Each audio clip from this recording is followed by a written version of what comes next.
How many of you struggle with getting up in the morning? Okay, wow, people are really honest here. I love it. I wasn't expecting honesty, but if that's the kind of community we want to be, that's great. I really struggle with getting up in the morning. I find it such a difficult thing. You go to bed and you're having nice dreams, and you're in this particularly cool dream where you're like doing something really cool, and then beep, beep, beep, beep, and you're just like, oh, you know it, and then you kind of gasp for air, and you're like looking around, and it's pitch black, and the last thing you want to do is get out of your bed because it's cold, and you want to go back to that really cool dream.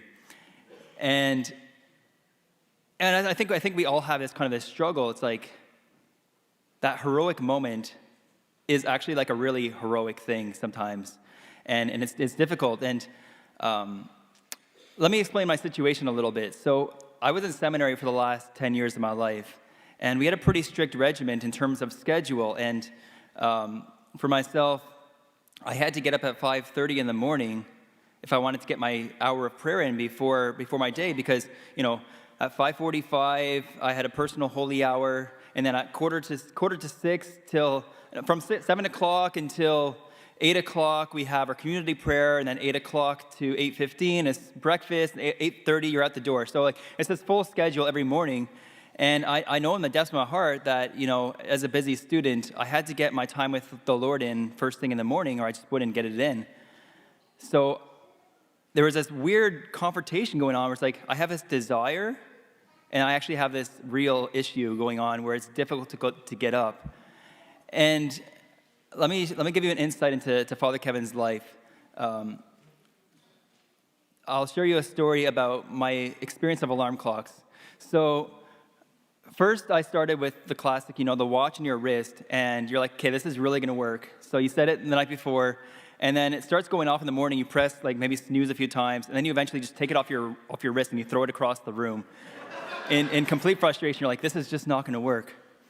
And and then I went to the regular alarm clock, and same thing. You're pressing snooze. You put it across the room. You're going across the room, pressing snooze, going back to bed. And then I got really creative, and I went on Amazon. I thought I'd get more of a reaction than that.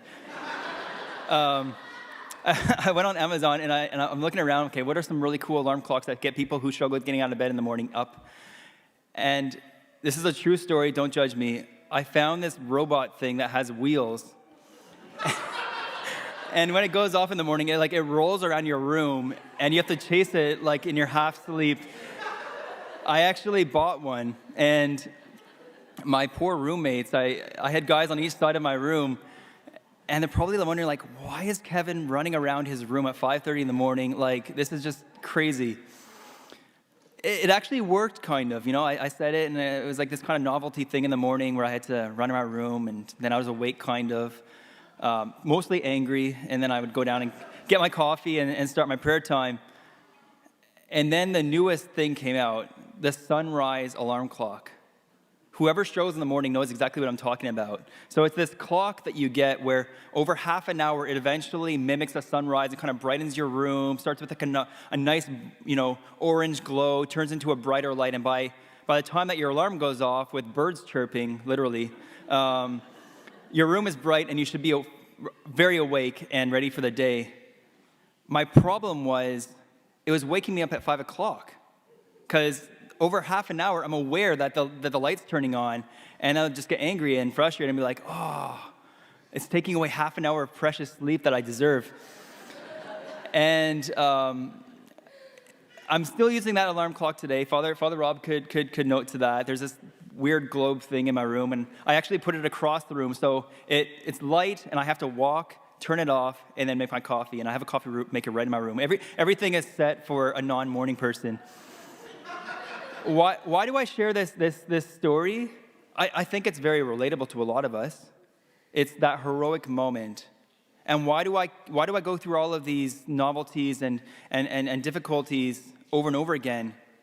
It's because I know that I want that prayer time in the morning. And I know that I need that prayer time, and I know I need that time with Jesus, because he's really the foundation and source of everything I do. And so I'm willing to persevere through the struggle and press on. And I think that talks a bit about our gospel today. Before I kind of get into our gospel, I want to note that there were five wise bridesmaids and 5 foolish ones, but they all fell asleep when they were waiting for the bridegroom to come.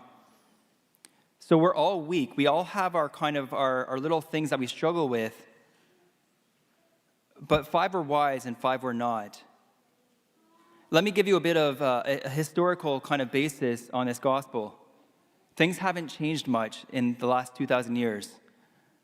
It was basically a bridal party, which we still have, right? So there's these 10 bridesmaids, and it's this bridal party, and they're waiting to greet the bridegroom and the bride before this big banquet. So I'm guessing, well, they probably didn't have cameras back then, but they're taking photos all afternoon, doing their thing.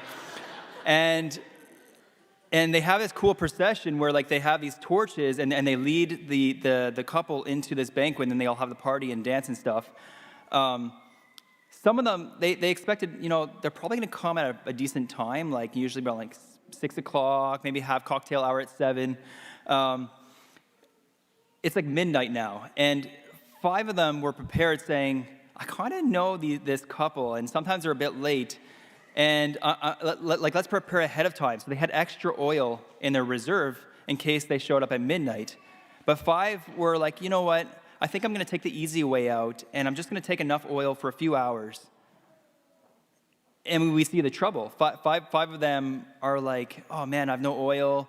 This the big moment. We're supposed to be ready for the party, and they have to leave and go buy oil at midnight. And I'm guessing there's probably no stores open at midnight in the first century. But anyways, that's a thing on its own. They bought the oil, and they knock on the door of this banquet, and the bridegroom is gracious enough to stop what he's doing and go and answer the door. And this is the most kind of jarring part I find of the gospel is he says to them, I do not know you.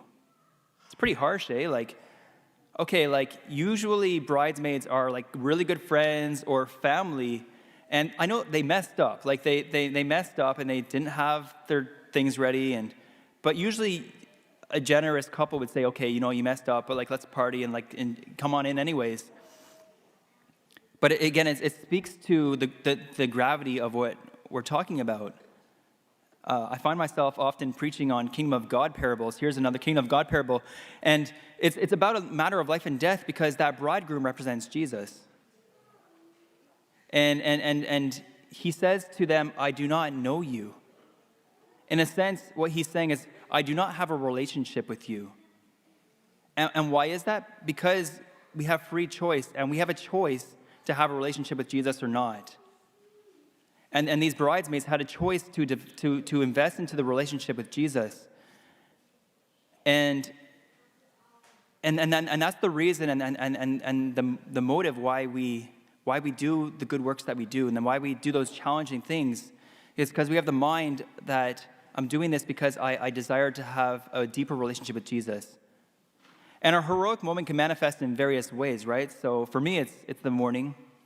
For some families, it might be like the young mother who's like trying to get her kids ready for school, packing lunches, getting their shoes on, and getting them ready for the bus, and not missing the bus that morning. And if you don't miss the bus, that's a heroic moment. Like that's a good thing.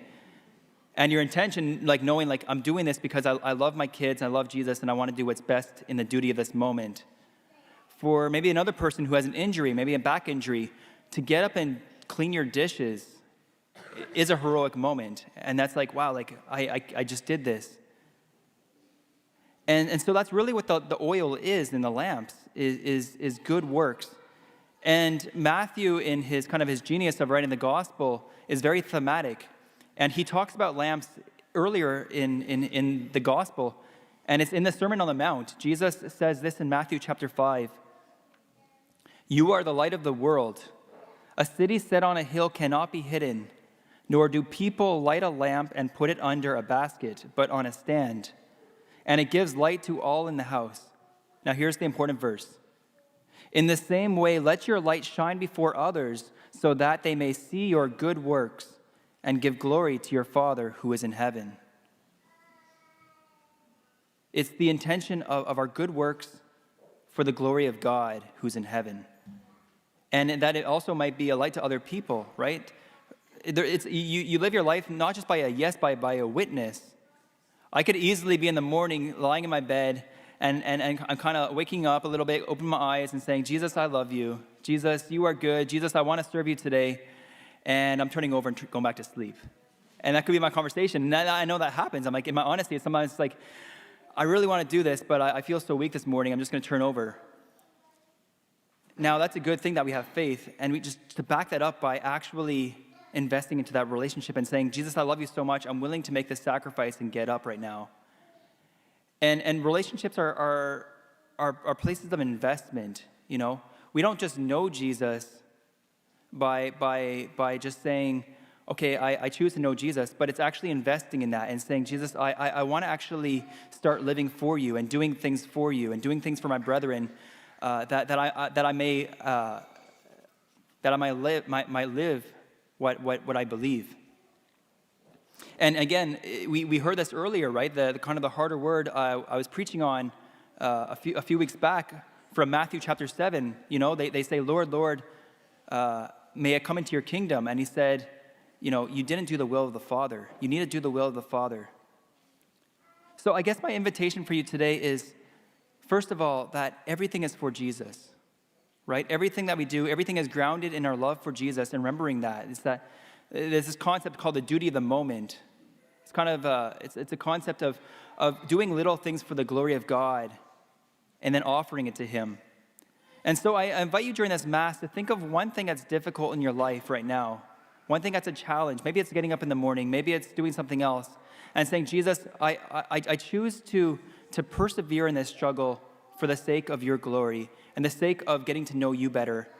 And then uniting yourself in that moment with Jesus and asking him to walk with you so you can get through that difficult thing and that, honestly, that your life may be enriched by it.